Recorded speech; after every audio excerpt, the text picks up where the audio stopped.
Hello friends, welcome to our channel quick story. जो कि बौद्ध धर्म की कई आश्चर्यजनक बातें हैं। अगर हम उनके बारे में बातें करना शुरू करें तो कभी भी खत्म नहीं होगा, लेकिन फिर भी उसमें से कुछ खास बातें मैं आप लोग के साथ शेयर करना चाहती हूँ। बौद्ध धर्म अनिश्वरवादी है और इसमें आत्मा की परिकल्पना भी नहीं है। इसमें अन्य धर्म उपदेशों के विपरीत बुद्ध ने ईश्वर के स्थान पे मानव प्रतिष्ठा पर ही बल दिया है।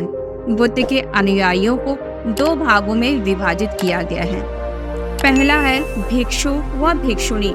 बौद्ध धर्म के प्रचार के लिए जिन पुरुषों ने संन्यास लिया उन्हें भिक्षु कहा जाता है तथा महिलाओं को भिक्षुणी कहा जाता है। दूसरा है उपासक व उपासिका। गृहस्थ जीवन व्यतीत करते हुए बौद्ध धर्म अपनाने वाले पुरुषों को उपासक एवं महिलाओं को उपासिका कहते हैं। इनकी न्यूनतम आयु 15 साल है। दुनिया के अधिकांश धर्म अपने आप को सृजन और मृत्यु के बाद के जीवन से संबंधित मानते हैं, जबकि बौद्ध धर्म में सबसे महत्वपूर्ण अवधारणा यह है कि अतीत और भविष्य पर ध्यान केंद्रित करना छोड़ केवल वर्तमान पर ध्यान केंद्रित कीजिए। कुछ बौद्ध संप्रदाय स्वर्ग और नरक में भी विश्वास करते हैं, जबकि अधिकांश बौद्ध मानते हैं कि स्वर्ग या नरक मन की एक अवस्था है। संक्षेप में, अपनी जागरूकता को स्थानांतरित करके हम चेतना के एक अलग स्तर को प्राप्त कर सकते हैं। दोस्तों, बौद्ध संघ में प्रविष्ट होने को उपसंपदा कहा जाता है। शिक्षाविदों ने दर्ज किया है कि एशियाई देशों में अधिकांश लोग औपचारिक रूप से खुद को किसी भी धर्म का हिस्सा माने बिना बौद्ध धर्म या अन्य धार्मिक प्रथाओं में संलग्न हो सकते हैं। चीन, जापान, कोरिया, वियतनाम जैसे देशों में वहाँ के लोग स्थानीय लोक धर्म को मानते समय बौद्ध धर्म का भी पालन करते हैं। बौद्ध धर्म में रुचि लेने वाले पहले प्रमुख पश्चिमी विचारक जर्मन दार्शनिक आर्थर शोपेनहावर थे।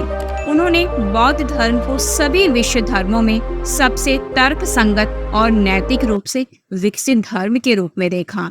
दुनिया के अब तक के सबसे महान वैज्ञानिक अल्बर्ट आइंस्टीन ने कहा था कि जो आधुनिक विज्ञान की आवश्यकताओं की पूर्ति कर सकता है, ऐसा कोई धर्म है तो वह केवल बौद्ध धर्म है। दोस्तों, बौद्ध धर्म के 4 आर्य सत्य निम्नलिखित हैं, जो बौद्ध धर्म की नींव हैं। सारनाथ में बुद्ध ने अपने 5 शिष्यों को पहला धम्म संदेश दिया और उस समय 4 आर्य सत्यों को भी बताया। पहला है दुख, यानी संसार में दुख ही दुख है। समुदय अर्थात दुख के कारण है। निरोध अर्थात दुख के निवारण है। और चौथा है मार्ग, यानी निवारण के लिए अष्टांगिक मार्ग है। धार्मिक जुलूस सबसे पहले बौद्ध धर्म में ही निकाला गया था। सबसे आश्चर्य की बात तो यह है दोस्तों कि विश्व का 3 सबसे बड़े सामूहिक बौद्ध धर्मांतरण कार्यक्रम डॉक्टर बाबा साहब अम्बेडकर ने किए थे। उन्होंने 3 दिन में लगभग 11 लाख लोगों को बौद्ध धर्म की दीक्षा दी थी। 14 अक्टूबर 1956 को डॉक्टर अम्बेडकर ने 5 लाख लोगों को बौद्ध बनाया। अगले दिन 15 अक्टूबर को 3 लाख लोगों को बौद्ध बनाया और फिर उसके अगले दिन भी 16 अक्टूबर को 3 लाख लोगों को बौद्ध बनाया। ये सबसे बड़ी बात है। चतुर्थ बौद्ध संगीति के बाद बौद्ध धर्म 2 भागों में विभाजित हो गया। पहला हीनयान और दूसरा महायान। महायान को सबसे बड़ी शाखा माना जाता है। दुनिया का सबसे बड़ा बुद्ध मंदिर इंडोनेशिया में बोरोबुदुर है। इंडोनेशिया कभी बौद्ध देश था, लेकिन आज यह एक मुस्लिम देश माना जाता है। सांसारिक दुखों से मुक्ति के लिए बुद्ध ने अष्टांगिक मार्ग की बात करी, जो मध्यम मार्ग है। बुद्ध धम्म जीवन का मार्ग दिखाता है। धम्म का अर्थ है नीति। नीति का विकास दुख का निवारण है। मनुष्य नीति का पालन करके एक निश्चित लक्ष्य तक पहुंच सकता है। धम्म की शिक्षाओं के अनुसार इसे अष्टांगिक मार्ग भी कहा जाता है, जो इस प्रकार है: सम्यक दृष्टि, सम्यक संकल्प, सम्यक वाणी, सम्यक कर्मान, सम्यक आजीव, सम्यक व्यायाम और सम्यक स्मृति तथा सम्यक समाधि। बौद्ध धर्म के अनुसार कर्म नैतिक और अच्छे जीवन जीने का आधार है। कर्म को एक प्रकार के लिफ्ट के रूप में भी देखा जा सकता है, जो लोगों को चेतना की एक मंजिल से दूसरी मंजिल तक ले जाता है। भगवान बुद्ध से जुड़े 8 सबसे महत्वपूर्ण स्थान लुम्बिनी, गया, सारनाथ, कुशीनगर, श्रावस्ती, संकास, राजगृह तथा वैशाली को बौद्ध ग्रंथों में अष्ट महास्थान नाम से जाना गया है।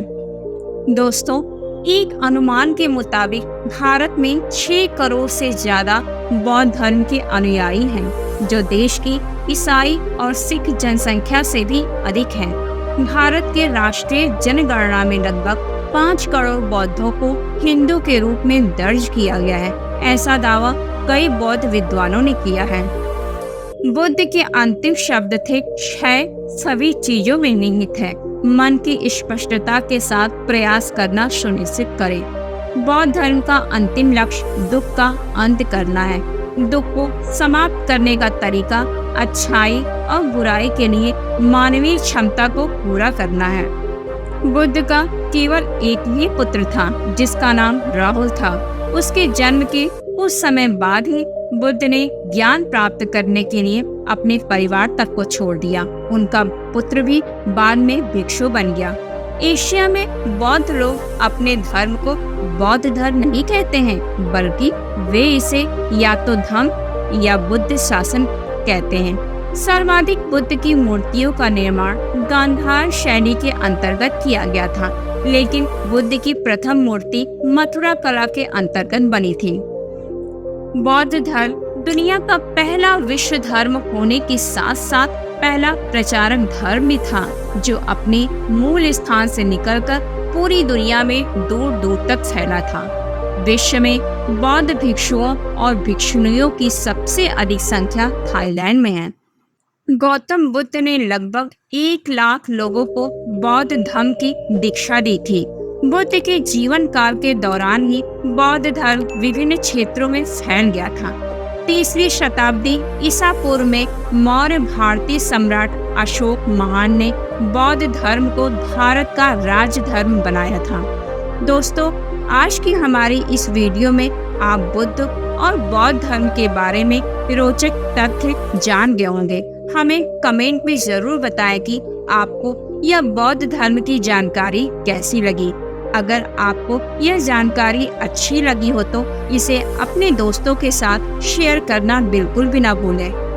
तथा हमारा वीडियो अंत तक धैर्यपूर्वक सुनने के लिए आपका दिल से धन्यवाद। तथा हमारे चैनल को लाइक और सब्सक्राइब करना बिल्कुल ना भूलें। इसी तरह हमारे चैनल पे बने रहिए रोचक जानकारी के लिए। धन्यवाद।